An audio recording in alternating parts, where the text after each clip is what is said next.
Welcome back to another episode of the Kelly and Erinn Show. We are so honored, so grateful that you're hanging out with us, spending some time with us today on this beautiful day, this beautiful Tuesday morning. So, today we are going to talk about something that we saw as an Instagram reel from one of our favorite people online, Gary Vee. And if you don't follow Gary Vee and you don't know who Gary Vee is, you must live under a rock because he is absolutely incredible. And he was just talking about the idea of just putting life into perspective, putting the things that we complain about in our Western world into perspective, because we all complain a lot. We have those days where we all get stuck complaining about the little things, the traffic, the grocery store line, someone forgetting our order, the weather not cooperating. But lately, we've really been thinking a lot about perspective and how we can really lose sight of how, like, honestly, how incredibly privileged we all are to even have these quote unquote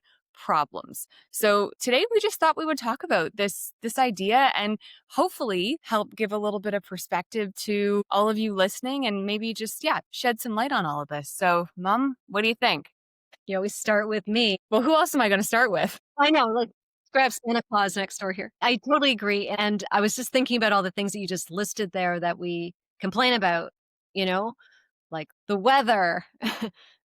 We're famous as Canadians complaining about the weather. We complain about, the traffic and how bad it is. All the things that we complain about, if we have that ability to be able to literally like laugh at situations, laugh at life unfolding, it's like we have this resistance to allow life to unfold.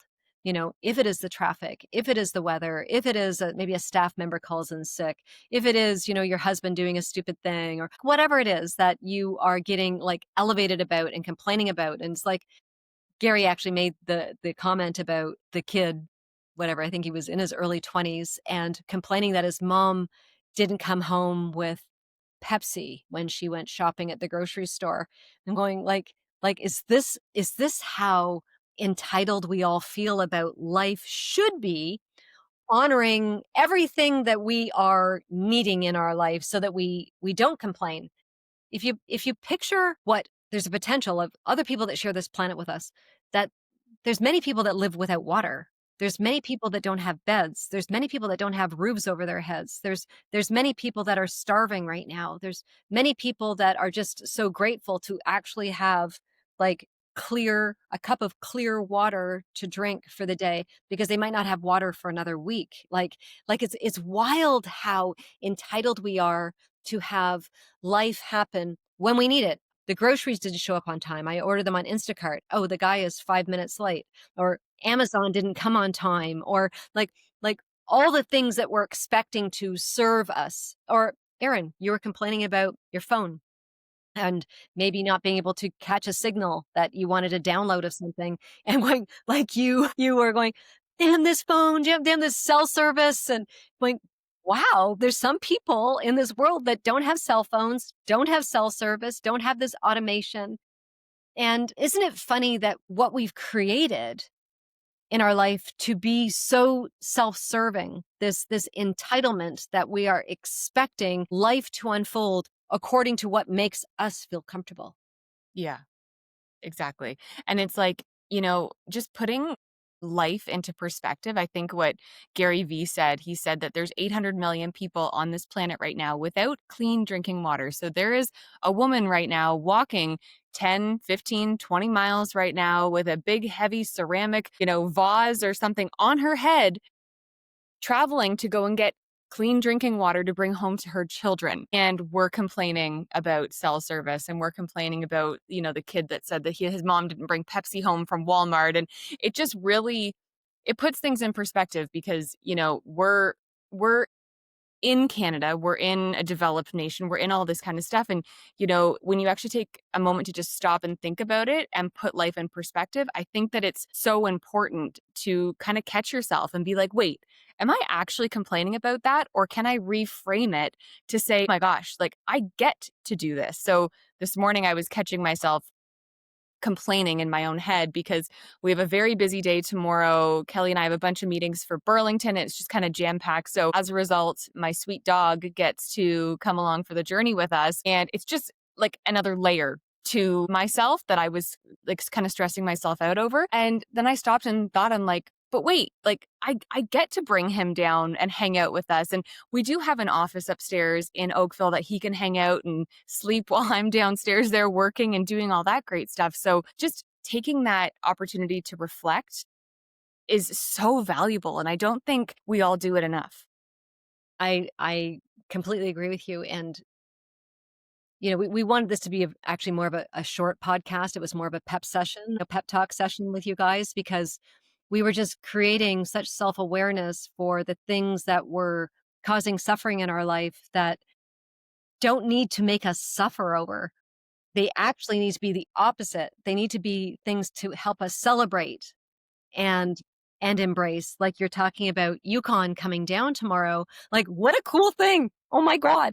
How many people get to say that you're bringing your 90-pound dog to work with you and he's loved and he's accepted and he's celebrated. But instead, you could shift and say, oh, damn, I got to bring the dog with me. I got to bring this with me. I got to bring all this stuff. But there's this element for us now to, I think that we're witnessing this so prevalently in this transition in this world is to extract the perceptions, the negative talk that automatically defaults through us because life is just going to unfold out there. Like whatever's happening out there is just going to unfold. Going to keep on unfolding. Amazon's going to keep on being late. Instacart's going to end up screwing up your order. The delivery guy from the Chinese food restaurant might drop your food on the sidewalk. Like whatever it is, you're going to experience like these things that just don't serve you and your timeline. But the more we get to shift our thinking and our perception and our element of celebrating that we get to celebrate this stuff, we get to experience this stuff. It's happening for us, not to us. It's a reminder to celebrate everything that you have happening in your life because there are people in other parts of this world that are not experiencing this level of beautifulness, this level of ease, this level of automation, this level of, having a cell phone. How many people don't even have cell phones in this world? And we're so wrapped up with these things to create this automation and this quick things are supposed to be happening on a much faster basis. Like, no, but what if it doesn't? It's not supposed to happen that way. What if we are just meant to simply experience life as it is unfolding? And I know that I sort of feel like we've kind of gone off into another sort of direction in a way that my message today is to celebrate your existence. It's to celebrate what you are experiencing, to celebrate all the stuff, all the good, all the bad. And when you stop labeling it, this is when we shift this victim mentality. This is when we shift into becoming this conduit, this recipient of a magical life. Same stuff's happening, but you just change the label on it. Totally. You shift from being a victim to then just approaching it with gratitude. And I think, the energy that we bring into our world really shapes our reality.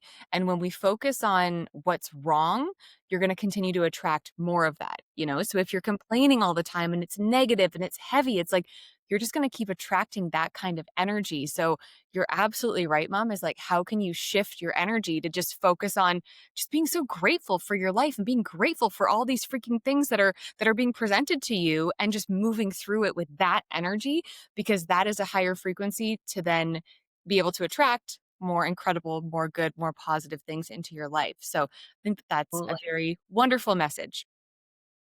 So I'm going to ask you, Erinn, because you are the queen of peace and love. I don't know about that, but thank you. So, like, what do you do for yourself when things feel hard, when things feel like genuinely falling off the rails and things are like really getting screwed up?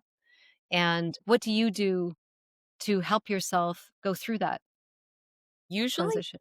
what I find that is usually when I feel overwhelmed and I feel like things are going off the rails, it's because I haven't been doing the inner work with myself on a daily basis. I've maybe fallen off of my meditation practice and taking that conscious time by myself, whether it be in the morning or the evening, whatever, and just taking that 10, 15, 20 minutes of just still reflection to just reflect on my life, to just meditate, to pause, to reconnect with myself. That's, I would say, the biggest life hack to actually regrounding myself when things feel overwhelming, for sure.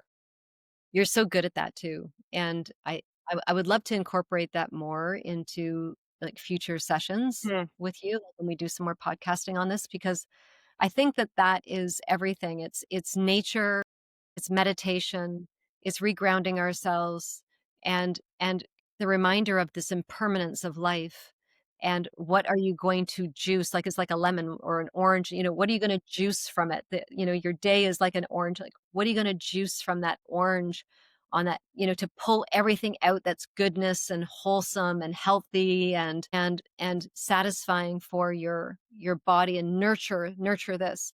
Because we're here to transition. We're all here to transition to that next level of unity, consciousness, this ability to coexist. And as long as we're getting screwed up with a traffic jam, and or your food not being served to you hot enough, or the things that aren't being people aren't performing for you the way you need them to perform so that you'll be happy. There's this transition for us and evolution of us to move into this collective unity of love, and reminding ourselves what is really truly important. When you do your meditations for 15 to 20 minutes in the morning and you reground yourself, like, I'm going to ask you, like, what does your meditation look like? What do you focus on? Do you have a mantra? Do you have something that you to put yourself in that state? It's a state of beingness.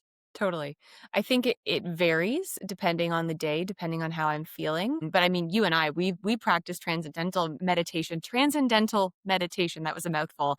This was like years and years ago. We went and actually studied that specific type of meditation. But I mean, there's so many different variations. I find that myself, in order to have like a really, I don't want to say successful, that's the wrong word, but a very grounding meditation, like I feel my best when I meditate after I've moved my body in some capacity. So whether I stretch, I do some yoga, I lift some weights in our basement, whatever, walk on the treadmill, do something like that, just get that energy moving through me. And then when I sit down, more often than not, I'll have my red light on, probably Charlie, our cat, sitting on my lap, something like that. But for me, I more often than not just focus on my breath. I focus on my breath. And when thoughts come into my mind, I don't attach to the thought. I don't, go down rabbit holes with it. I just like witness the thought, let it pass through me and come back to my breath. And I've been meditating for quite some time, so I pretty much know when 20 minutes is up, but when you first start meditating, you're like, "Oh my gosh, this first minute, this second minute, this feels like eternity." Some people can't like get through that first minute or two. I love, like I absolutely love the spiritual practice of meditation and just how grounded I feel, and it's incredible how different I feel when I've fallen off my meditation wagon for a week or two and just, gotten busy with things and whatever. But like when you're busy, you really need to meditate. You really need to take that time for yourself because if you're not going to take that time for yourself, no one else is going to give that to you. And I love too, even when we've traveled, you always make the time to go out on the balcony, or like, or, into a, like, whatever part of the Mhm. room, or uh, wherever we've traveled, maybe out onto the beach, like if it happened to be a southern trip, and you find that spot to isolate yourself from any kind of outside forces until you've grounded yourself to start your day. And it's a beautiful thing to honor your heart and your soul's connection to our earth. This is what's so important, is that this earthly plane provides to us this platter of things that we get to pull from, and we can ground ourselves in the beach, we can ground ourselves on the grass outside here, kick your shoes off. We can do things to actually allow us to hone in the frequencies of the earth to come through us. I believe since I've moved up north here, like, we're about 2 hours north of Burlington and Oakville, that ever since I've done that for myself, there's a calm that comes over me in a whole different level. I've moved, I know, into a whole other uh, feeling of living. I have my 432 hertz music playing all the time in the house. Anyone thinks I'm a weirdo doing that, but I believe it's healing. And I believe that the home itself can be infused with frequencies to allow us to have that to resonate outward. It's even good for my cats and, the chipmunks and other things that hang out here. But but we have to create an intention, and the intentionness is to honor this body that is housing our soul, and to allow that to be the way to harness the energy that is required to take us through that day, so that we don't go, my God, I can't believe that happened. Oh my God, I can't believe it. The weather is so awful. Like, I going, I don't talk like that. Like, it's weird to hear people talk like that sometimes. My mom is famous for it. She is famous for it. Oh Man. yeah. Yeah. She loves to talk about the weather. But I think that happens when you get to a certain age and there's not much else to maybe chat about. But maybe it's just the Canadian thing. Yeah, yeah, yeah, But totally. I hope that we've pulled together some ideas for you guys, because it's it's putting this first instead of running your life as a default and hoping it's all going to come together through the day. You have to intentionally put together all of the pieces of the puzzle of your body and your mind and your soul and everything to go, oh, I'm going out into the world right now. I am setting the intention to not complain. I am setting the intention to love everybody, smile, wave, say hello. How are you? Hold doors open for people, creating this wild experience for others to experience the joy that you have going through you. We can be this change. And to complain, you're complaining outward to another person that has to hear you complain too. You're affecting their field. We don't want to hear it.